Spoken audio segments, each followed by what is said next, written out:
Welcome to the Survivor's Cocktail. This is a salute to every survivor showcasing two different stories each week, but with a twist.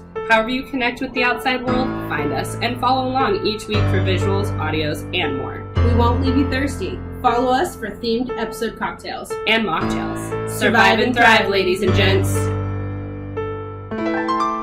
Hey everybody, thanks for tuning in to our very first episode of the Survivor's Cocktail. Yes, we are calling this one Burnin' in Hell. What are we drinking? Today we're drinking a spicy Bloody Mary. It's customized to our flavor profiles and our choices and all of that. And also, it was a fun throw together. Taylor had everything in her fridge. Which gets me to my next point is, I'm Vanessa. And I'm Taylor. So today we're drinking the Burnin' Hell. So we can cheers our survivors, which essentially is the thought process behind this podcast. We want to give you an interactive experience where we can cheers to survivors all over the world by showcasing two stories each week.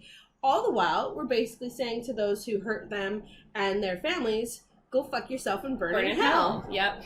And it's so interactive. In fact, if you go to our Facebook page, our Twitter, our Instagram, our Snapchat, all of the above, you will see a video just how me and Vanessa like our Bloody Marys. Now, given this is what was just randomly in my fridge, if you like it spicier, you can always go spicier, or the other way around. And we want you guys to interact back with us. Please. Share your recipes. Share your choices. We're not that into ourselves. It doesn't just need to be us talking. That's only Taylor. I love myself. But she's right. We want to hear back from you guys as well.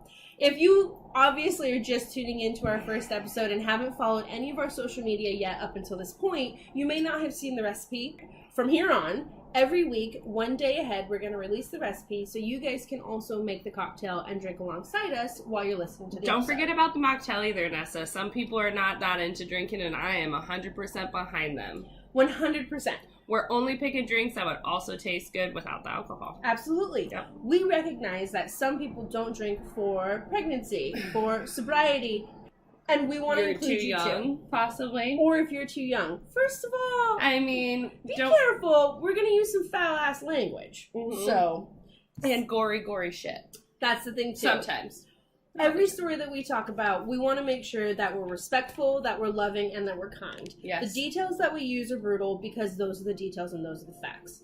Unfortunately, we live in a world where fucked up shit happens, and it's not fair, it's not right, but it is. And we want to make sure that we are paying the proper tribute to everyone involved by being fact-based and not sugarcoating the truth, essentially. So 100%, Please listen at your own risk with your own discretion and understand that at any point in time, if it gets too tough, pause, check out, skip ahead. We totally get it. And also on our social media, I think we'll be able to make it a pretty regular thing to put content warnings, trigger warnings, things like that for those of you who may have experienced trauma yourself. We all come from pasts that are riddled with the experiences that we've had, and not every experience is good, and we understand that. So if you're triggered or if anything in our episode offends you in any way, definitely feel free to share, but please know that that's not our intention. We can't think for everybody or read everyone's minds, but we do want to try to be as inclusive as possible. Yep. About covered it, man. Good job. Thanks. Do you think we should cheers to our survivors and get this thing rolling? Absolutely. All right. Cheers. All right, Ness, before you get started on your story, which I'm super excited to hear this one, by the way, I do want to point out that we do something a little extra, a little special. If you are a visual person, such as I, you can go to any of our social media sites, like our Facebook page, and you can actually see a slideshow presentation with pictures of who we're talking about and what's happening. I'm excited that possibly we can get some 911 calls in there. Yes. So check that out. And Nessa, why don't you take it away, girl? All right. So this week, I am going to dedicate my survival cheers to Robin Doan of Pampa, Texas, who at 10 years old was a survivor of the mass killer Levi King. As Robin herself recounts, based on a couple of different sources, abcnews.com, the Netflix series The Killer Speaks, and A&E's series Lone Survivor. That day was just like any other. Her brother made her favorite breakfast of pancakes. Her mother was pregnant at the time. Her stepfather owned the home and lived with them. And on that day, they all went about their business. Per usual, work, school, all of that.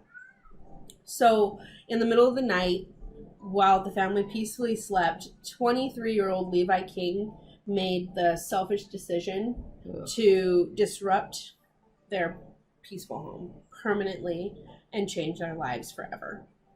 When he entered the home, he kicked in the back door, I believe, and he first shot the family dog twice. Then he proceeded to the parents' room where he shot into their room multiple times. He, I believe, killed the father initially, and the mother began to scream. So in his recount of the situation, he shot into the parents' room until he could find no further evidence of life.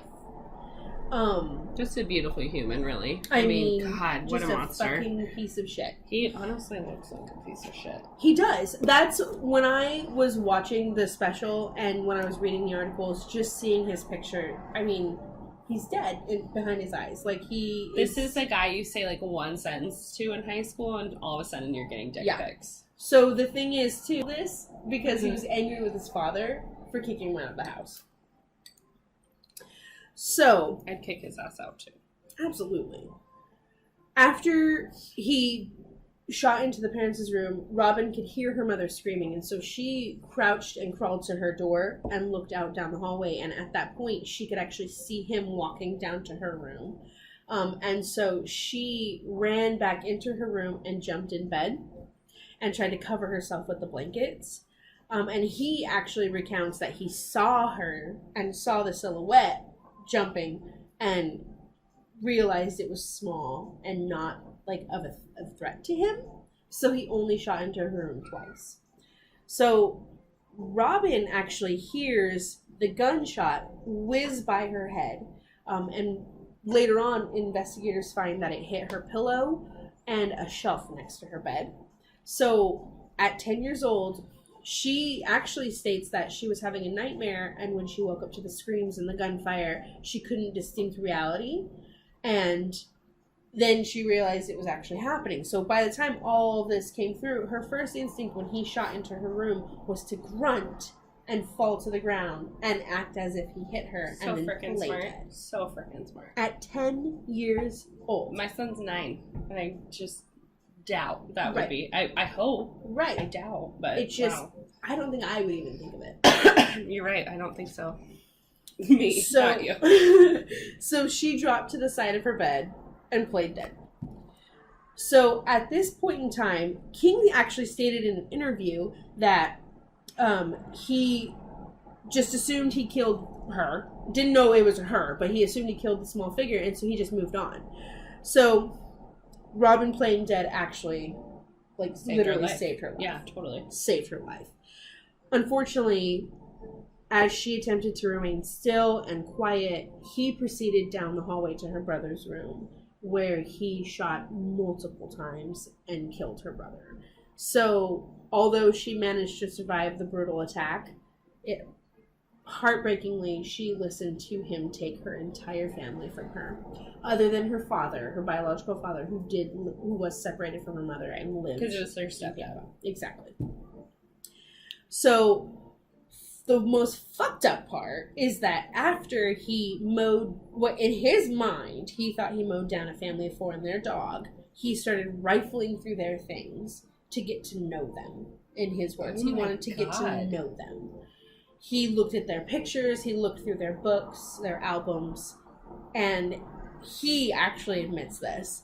So this entire time, for hours, Robin later is interviewed by investigators, and she tells investigators that she had to wait over 2 hours, and she was listening to him go through her home while she played dead.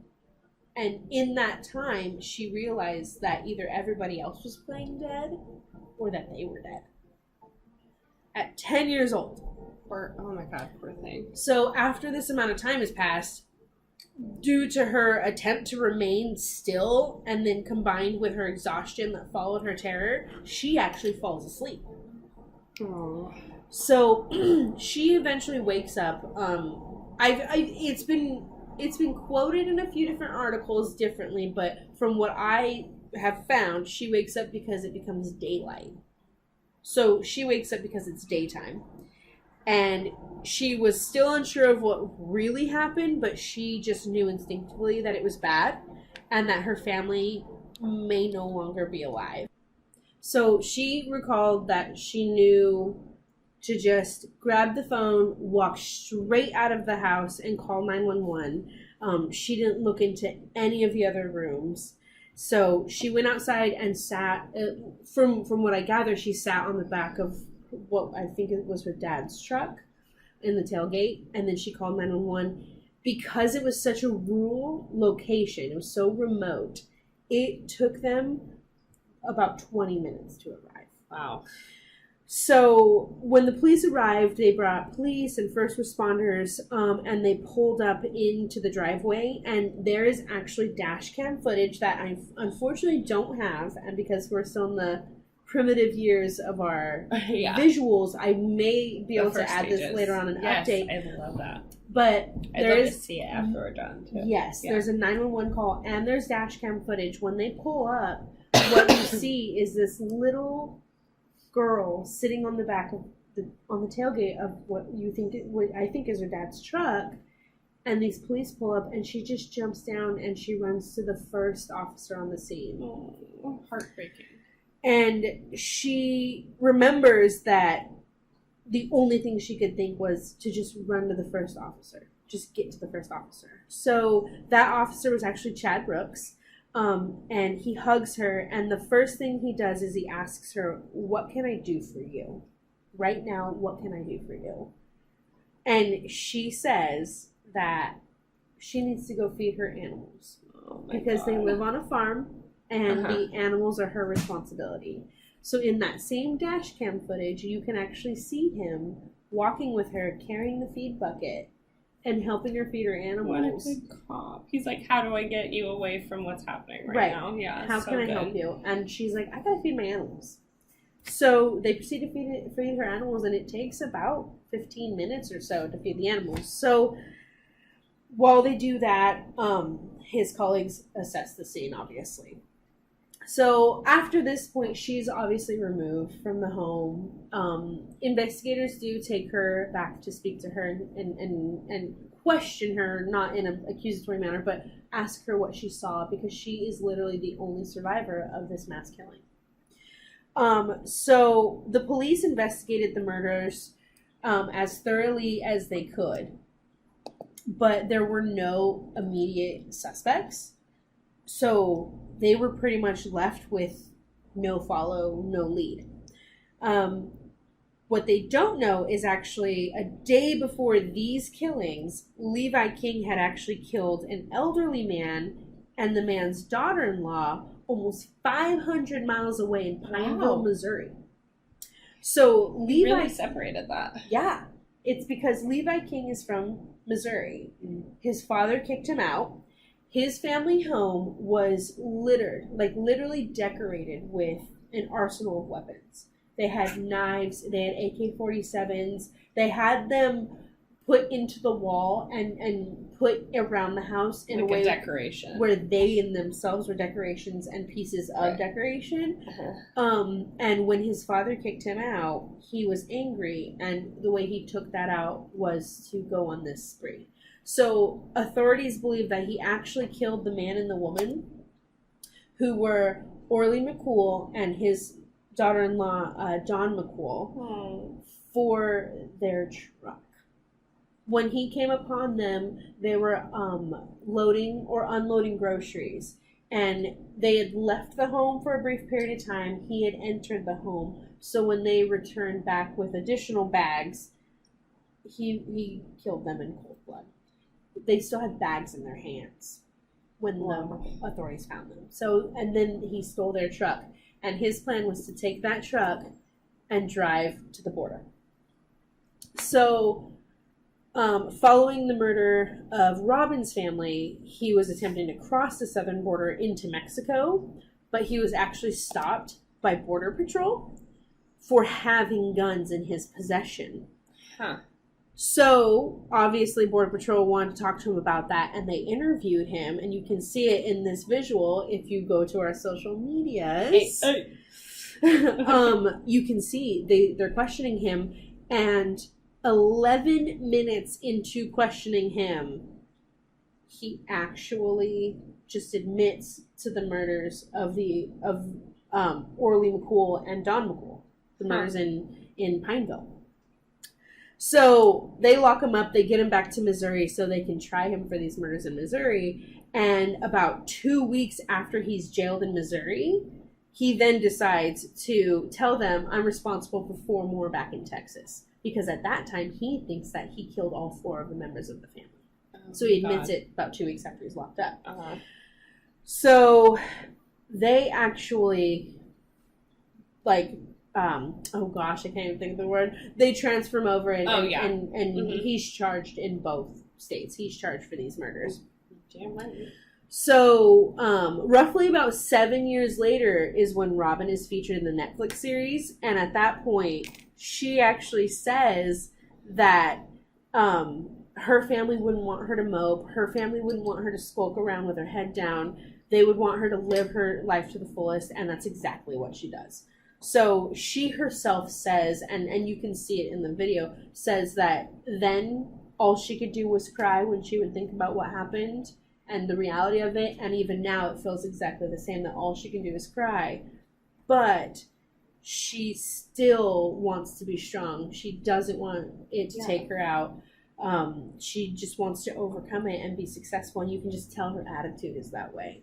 So when Levi King appeared in Court for the Crimes, obviously years prior to the Netflix series interview, when he appeared in court, she actually was a true badass. She looked him in the face, and she actually forgave him. Oh, man. And then she moved on with her life. Good for her. So she became, after the murders, actually, she moved in with her father.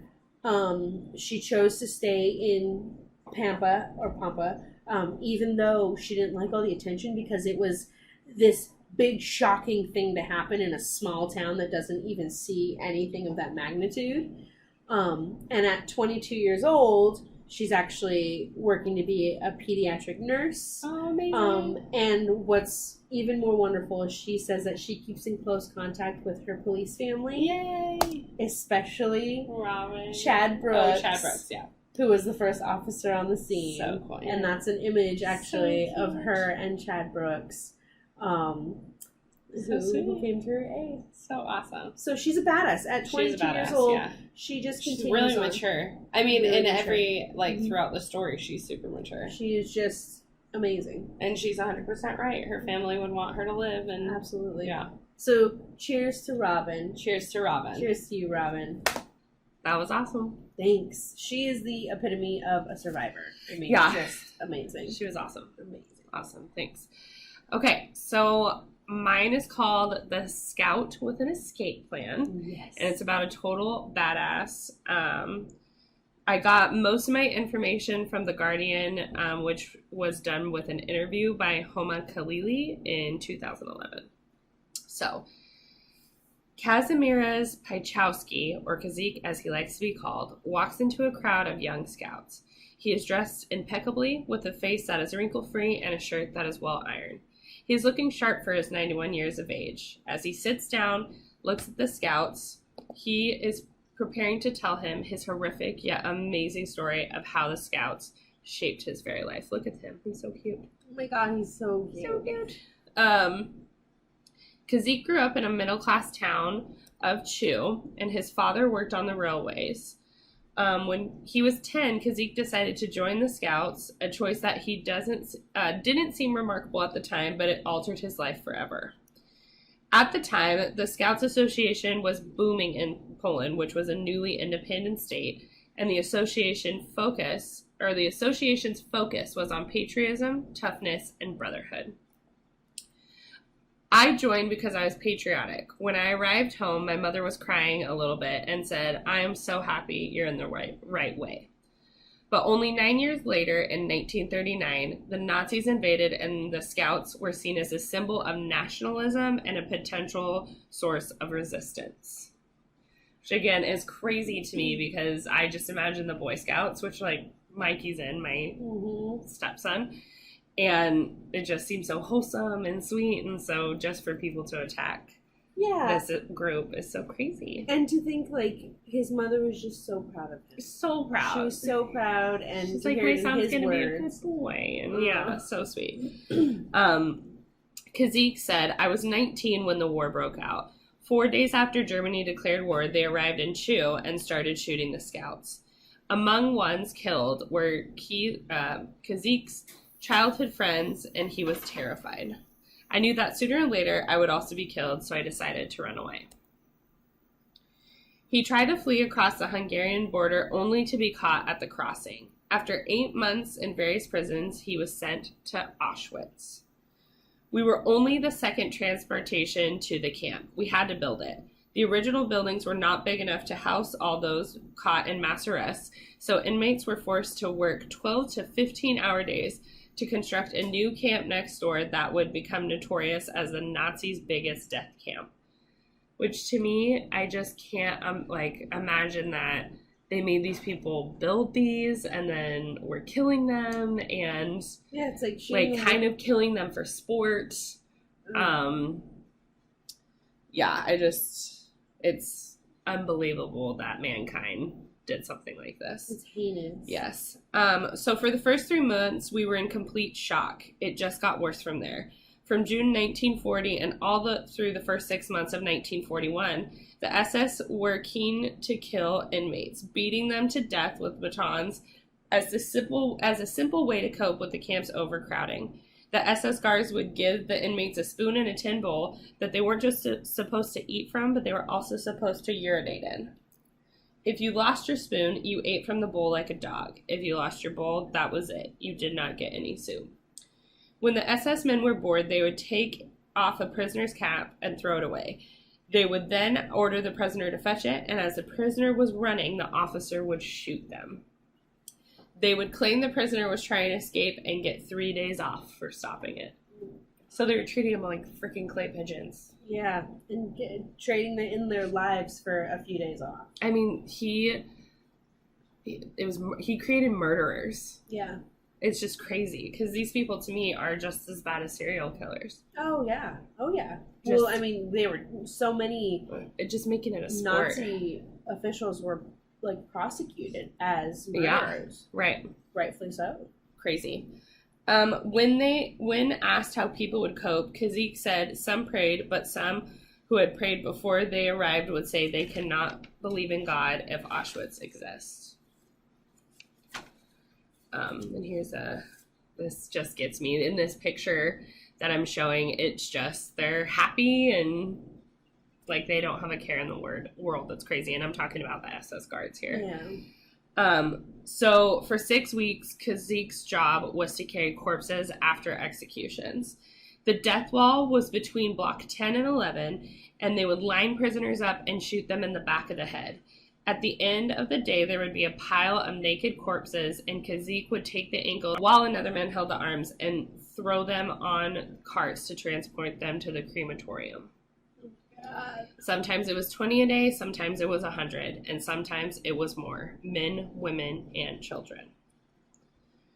He never thought to escape until a friend's name appeared on the death list. Like many other scouts in the camp, Kazik joined the resistance movement. Many scouts spoke German and they found useful positions. Some were even around the prison police and were able to access the prisoner files.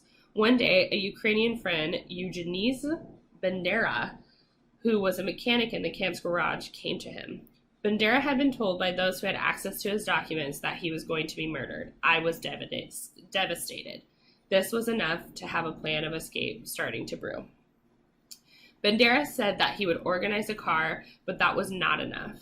The men were being held in the main camp, Auschwitz I, where the fences were covered in electric barbed wire and there were guards every few meters. The escapees would have to make it through the infamous Arbet Mach Frey gate, which in legend means work sets you free, and also break out of the outer perimeter of the complex. Even with the mission looking impossible, Kazik couldn't ignore the plea from his friend. When I thought they would put Bandera against the wall and shoot him, I had to start thinking. At this time, Kazik was now working in the store block where the guards' uniforms and ammunition were kept. An idea started to take shape. The only thing holding him back was the consequences for the other prisoners. In the speech the deputy commandant gave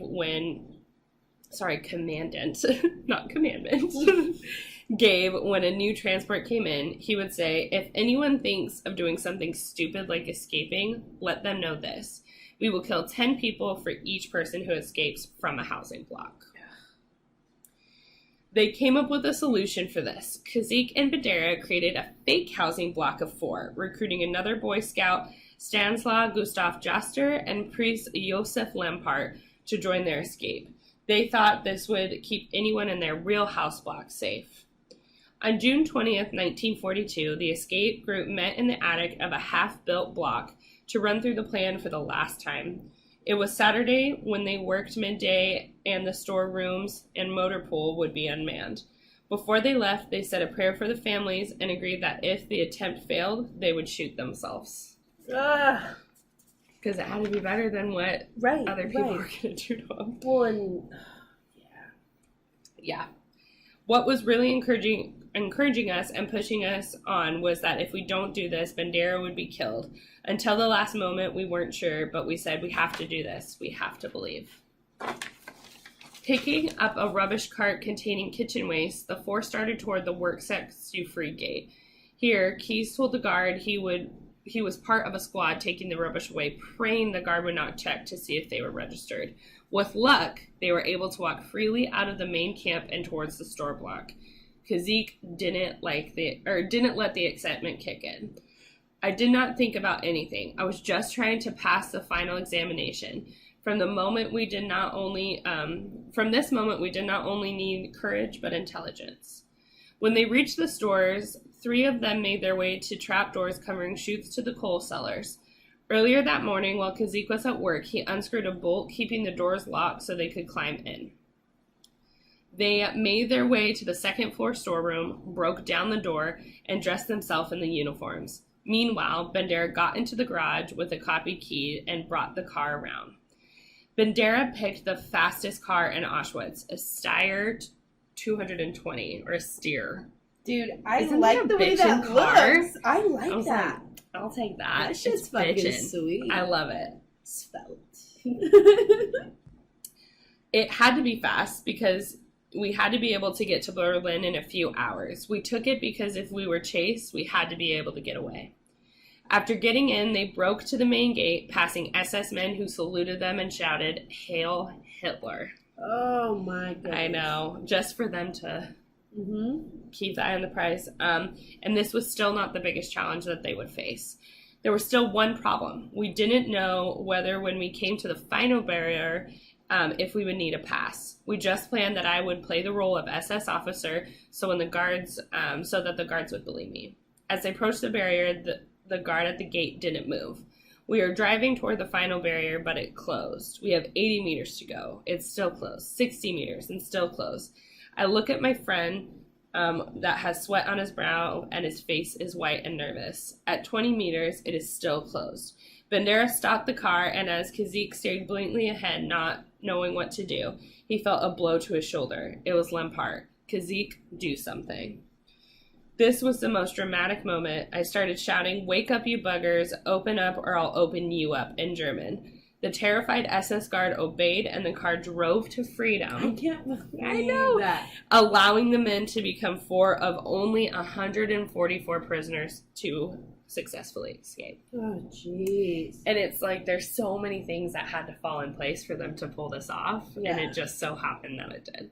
Ugh. Like being caught and asked, or just seeing if they were registered to do that job, that would have stopped it right there. Right. Or him yelling at them if they had taken offense rather than taken him as authoritative. Right. They could have just gunned him down. Exactly. Shot him right there. Yeah. So crazy. When the commandant heard in Berlin that 4 prisoners had escaped, he asked how the bloody hell could they escape in my own car, in our own uniforms, and without ammunition. They could not believe that people they did not think had any intelligence took them for a ride. That's one of my favorites. I don't also know if they knew that these people spoke German. My guess is they didn't, because they were able to gain so much information. Yeah, they probably But they didn't just even... thought they were fucking stupid ass people that they could just torture and oppress, and it's crazy. Ugh. But once away from the gates, they kept away from the main roads to evade capture. They drove on the forest roads for 2 hours, heading to the town of Watteweiss. They abandoned the steer and continued on foot, sleeping in the forest and taking turns to keep watch. Lempart became ill and was left with a parish priest, while Jester returned to Warsaw. Kazik and Bandera spent time in Ukraine, and before Kazik returned to Poland, he joined the Polish House Army and spent the rest of the war fighting the Nazis. So this guy's like, I'm still not done. Right, now that I'm out, I'm gonna kill you fuckers. Go fuck yourself. Yeah. In revenge, the Nazis actually tracked down Jester's parents, and they were arrested and died in Auschwitz. And there were actually other serious consequences for the remaining prisoners because these guys escaped. Oh my goodness. And one of the most interesting things to me is they're the reason that Auschwitz has these tattoo numbers.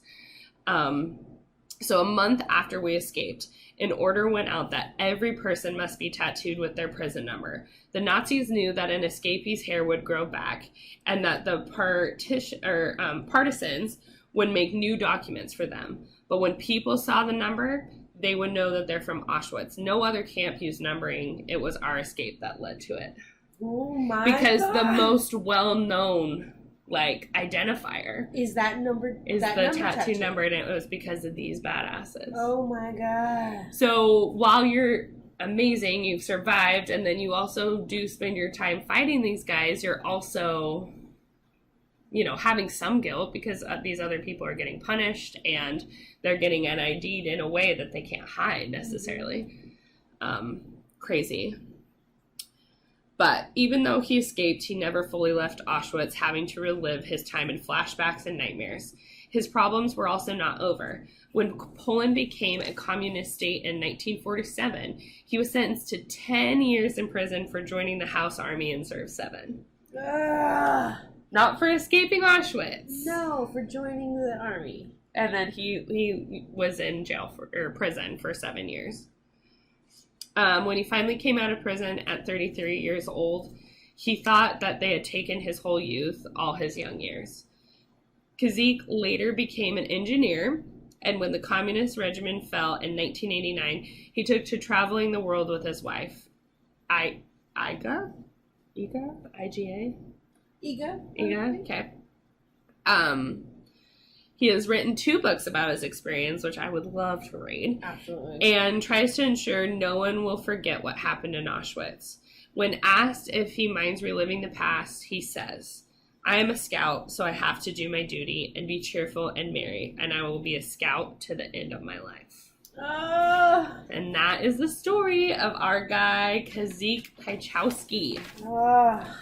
Crazy, right? Dude, I never knew that there was a specific incident that resulted in the tattoos. Never. I to me, absolutely too, know it's that. like, I don't understand why we're not told this story Right. in high school. It's crazy.